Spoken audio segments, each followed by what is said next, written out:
Annabel drama, hindi raw siya ang kontrabida sa relasyon ni na Richard Gutierrez at Sara Labati. Mga tsismosang marites, bungad sa post ni Annabel Rama sa kanyang Facebook account. Dagdag pa niya, tigilan nyo na ang gumawa ng maling kwento. Lahat ng lumabas sa social media is all fake news. Huwag niyo nang dagdagan ng mga maling balita, malalaman niyo rin ang katotohanan in due time. Baka masya kayo at hindi na ako ang lalabas na kontrabida. Malalaman niyo kung sino ang walang hiya na kontrabida. Mali ang bintang niyo sa akin. Sino ba ang may gustong maghiwalay sila? Ako ba? Or ang mag-ina? Huwag niyong idiin sa akin ang nangyayari ngayon.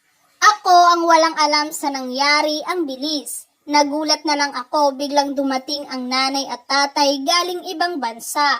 Doon na nag-umpisa ang malaking gulo. Huwag niyo ibagsak sa akin ang sisi.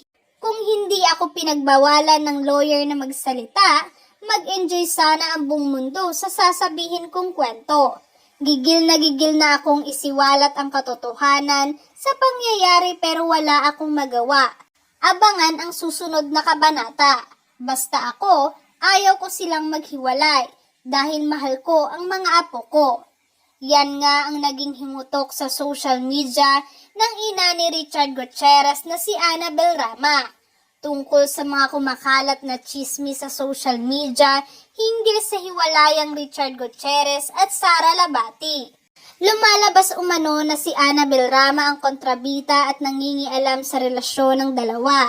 Ayon pa kay Annabel, na pag lumabas umano ang katotohanan ay hindi na siya ang lalabas na kontrabida. Samantala, marami naman sa mga netizens ang nagtaka sa bagong panayam kay Annabel Rama. Sinabi rito ni Annabel Rama na hindi siya allowed na magsalita tungkol sa napapabalitang hiwalayan ni Richard at ng misis nito na si Sara Labati.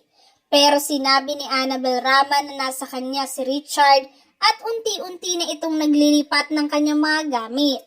Wala raw tayo makipag-usap si Annabel Rama sa kanyang manugang na si Sara Labati. Narito ang nasabing panayam kay Annabel Rama. Hindi ko siya nakakausap. Wala akong time makipag-usap sa kanila. Ayon pa kay Annabel Rama na trabaho raw ng trabaho ang anak niyang si Richard Gutierrez, ngunit si Sara Labati raw umano ang nagwawaldas ng pera at sobrang magastos. Nakikita mo naman, di ba? Nakikita mo naman.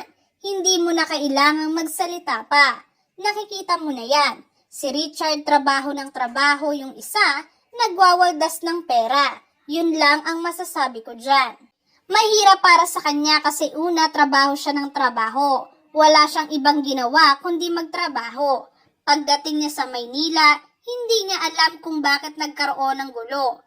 Maghintay na lang kayo kasi malalaman niyo rin, not now.